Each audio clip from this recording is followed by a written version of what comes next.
Assalamualaikum warahmatullahi wabarakatuh.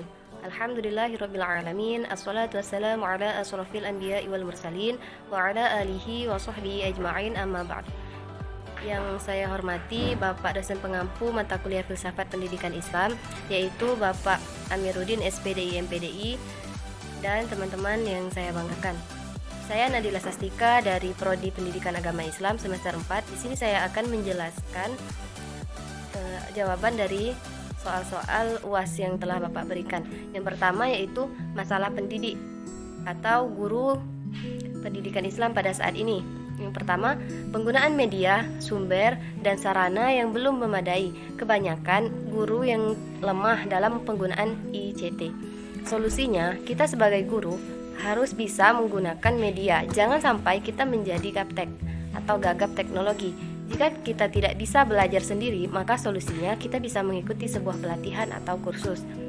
Yang selanjutnya, penguasaan terhadap keterampilan penilaian pembelajaran. Sampai hari ini masih ada guru PAI yang belum terlalu paham terkait penilaian pembelajaran yang dilakukan. Solusinya, sebagai guru pada zaman sekarang, kita harus berusaha dengan cara misalnya mengikuti BIMTEK ICT. Lebih menekankan pada ranah kognitif. Solusinya, hendaknya kita tidak hanya menekankan pada ilmunya saja, tapi juga pada nilai keterampilan yang tertanam pada sikap atau perilaku siswa. Yang selanjutnya, masalah peserta didik. Masalah peserta didik Islam pada saat ini. Peserta didik Islam hanya formalitas, nilai pelajaran, ritual, ibadah, dan doa-doa. Solusinya, mengajarkan penerapan nilai-nilai praktek agama dalam kehidupan sehari-hari dan menekankan nilai-nilai agama dalam setiap kegiatan yang dilakukan, didekati dengan pesta keluarga, rumah, dan masyarakat. Yang selanjutnya, kebanyakan peserta didik pada zaman sekarang itu tidak bisa mengikuti aturan yang telah dibuat oleh peraturan pendidikan pada saat ini. Yang selanjutnya yaitu kelebihan dan kekurangan kurikulum. Yang pertama, pendidikan seyogyanya diarahkan pada studi kritis tentang Al-Quran, sehingga dapat mengembangkan ilmu pengetahuan dan teknologi pada lingkup penemuan, bukan sekedar pembenahan hasil-hasil yang telah dicapai. Pendidikan juga seyogyanya mampu mengikuti perubahan sosial yang terjadi sangat cepat. Yang selanjutnya yaitu masalah sarana dan prasarana. Yang pertama, rendahnya kualitas sarana fisik, misalnya banyak sekali sekolah dan perguruan tinggi yang gedungnya rusak, kepemilikan dan penggunaan media belajar rendah, buku perpustakaan tidak lengkap, laboratorium tidak standar, pemakaian teknologi informasi tidak memadai, dan sebagainya. Bahkan masih banyak sekolah yang tidak memiliki gedung sendiri, tidak memiliki perpustakaan, dan tidak memiliki laboratorium. Solusinya harus membuat tempat dan suasana belajar senyaman mungkin dan memperbaiki sarana dan prasarana yang telah rusak agar sekolah banyak diminati masyarakat dan menarik bagi mereka. Kemudian, lembaga pendidikan Islam kurang diminati oleh pelajar Islam dikarenakan lembaga pendidikan Islam selalu dipandang sebelah mata oleh masyarakat, sehingga lembaga pendidikan Islam merupakan alternatif terakhir. Dan masih banyak juga orang yang berpendapat bahwa lembaga pendidikan Islam itu aturannya sangat banyak dan tidak sedikit pula anak zaman sekarang yang menganggap bahwa pendidikan Islam itu tidak keren dan tidak berkualitas, sehingga dapat mengembangkan ilmu pengetahuan dan teknologi pada lingkup penemuan, bukan sekadar pembenahan hasil yang telah dicapai. Kemudian pendidikan Islam juga seyogyanya harus mengikuti perubahan sosial yang terjadi sangat cepat.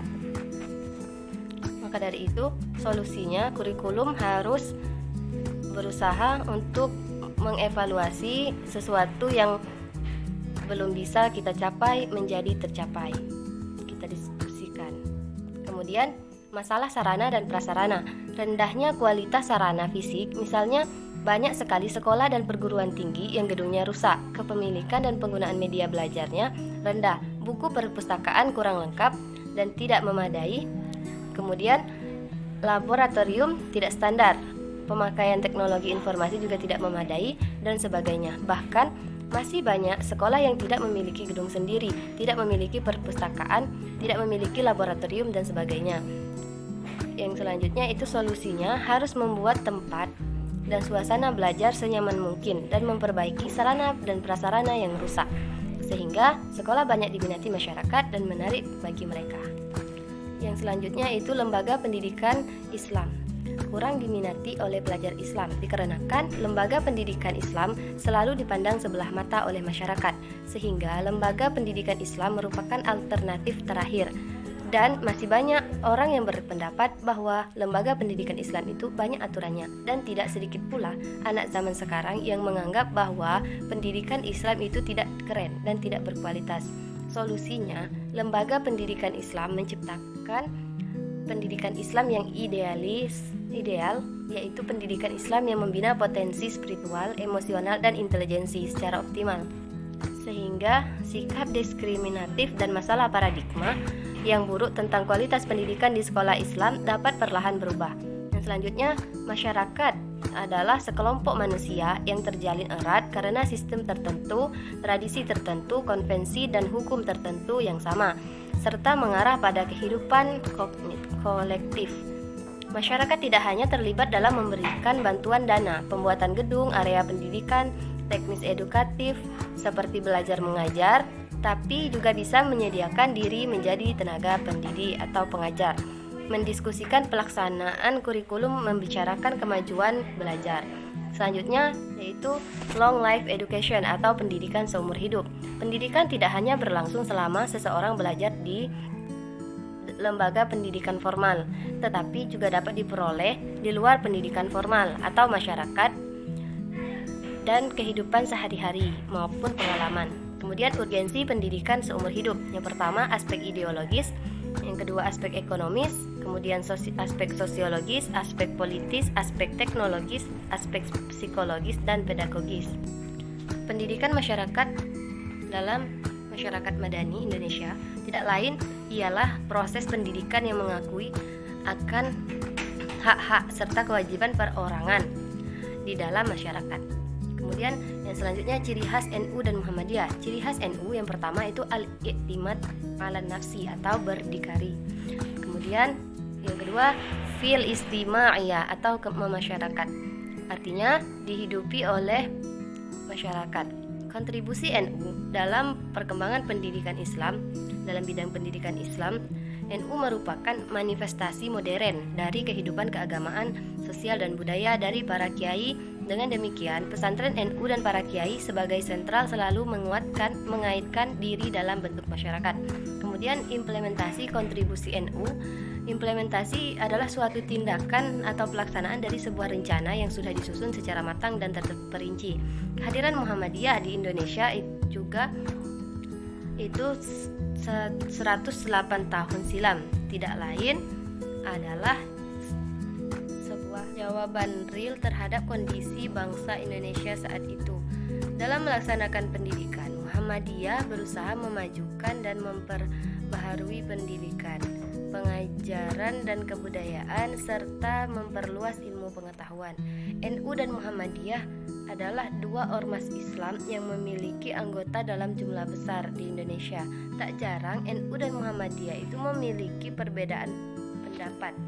Itu salah satunya mengenai penetapan 1 Ramadan dan 1 Syawal setiap tahunnya. Persamaannya juga yaitu terdapat pada tanggal berdiri, kemudian pendiri, guru, fokus di bidang pendidikan. Dan menurut saya NU dan Muhammadiyah itu sama-sama ingin meningkatkan lembaga pendidikan, akan tetapi mereka juga mempunyai perbedaan. Jadi kita harus menghargai kedua-duanya. Inilah yang dapat saya sampaikan, kurang dan lebihnya saya mohon maaf. Saya akhiri, wallahul muwaffiq ila aqwamit thoriq. Wassalamualaikum warahmatullahi wabarakatuh.